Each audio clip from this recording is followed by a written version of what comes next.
വരെ ഒരു വീട് വെച്ചിട്ടില്ല. എൻ്റെ ഭാര്യ ഇന്ന് വരെ കാറും മേടിച്ചിട്ടില്ല. എൻ്റെ ഭാര്യ ഇതുപോലെ ഒരുങ്ങി ഞാൻ ഇതുവരെ കണ്ടിട്ടില്ല.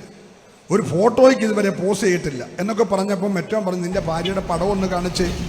ഉടനെ അവൻ്റെ ഭാര്യയുടെ പടം കാണിച്ചപ്പോൾ പൗഡർ ഇടാതെ, മുഖത്ത് പൊട്ടിയിടാതെ, പുരികം പഠിക്കാതെ, ലിപ്റ്റിക്ക് തേക്കാതെ ഒരു കൊച്ച. അപ്പോൾ അദ്ദേഹം പറഞ്ഞ് നാച്ചുറലായ സൗന്ദര്യമാണ്. ഈ കാണുന്ന എൻ്റെ ഭാര്യയുടെ മുഴുവൻ ആർട്ടിഫിഷ്യലാണ്.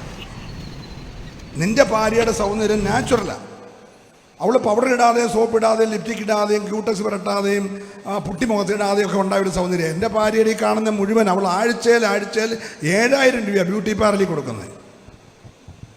അപ്പോൾ ഇവൻ്റെ ഭാര്യ സുന്ദരിയാണെന്ന് അവൻ ആദ്യം പറഞ്ഞ് ഇവൻ കേൾക്കുക. അപ്പോൾ ഇവന് ഭയങ്കര സന്തോഷം. 2 ആഴ്ച കഴിഞ്ഞപ്പോൾ ഈ 2 പേരുടെയും ജോലി കമ്പനി ലേ ഔട്ടായി. ജോലി അങ്ങ് പോയി. ജോലി പോയപ്പോഴത്തേന് വീട് വെച്ചിട്ട് വന്നവന് പ്രഷർ കൂടുന്നു, ഞരമ്പ് പൊട്ടുന്നു, തലകറക്കം വരുന്നു, ആകെ പ്രശ്നമായി. മറ്റവൻ കൂളായിട്ടിരിക്കുക. അപ്പോൾ പെട്ടെന്ന് അവൻ ചോദിച്ചു, നിനക്കെന്നാ പ്രഷർ കൂടുന്നു? ഉടനെ പറഞ്ഞാൽ ആ വീടിൻ്റെ പൈസ മുഴുവൻ ലോണാണ്, കാറിൻ്റെ പൈസ മുഴുവൻ ലോണാണ്, വലിയൊരു ബാധ്യത കിടക്കുക, ഇത് മുഴുവൻ അവൾ വരുത്തി വെച്ചതാണ്.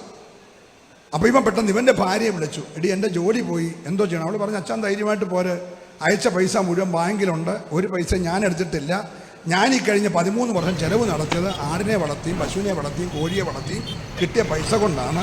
അതുകൊണ്ട് ആ ഫോട്ടോയ്ക്ക് പോസ്റ്റ് ചെയ്യാതെ വീട്ടിലെ കാര്യം നോക്കുമായിരുന്നു. അച്ഛൻ അയച്ച പൈസ മുഴുവൻ ബാങ്കിലുണ്ട്, നമുക്ക് 5 പൈസ കടമില്ല, ധൈര്യമായിട്ട് പോരാൻ പറഞ്ഞു.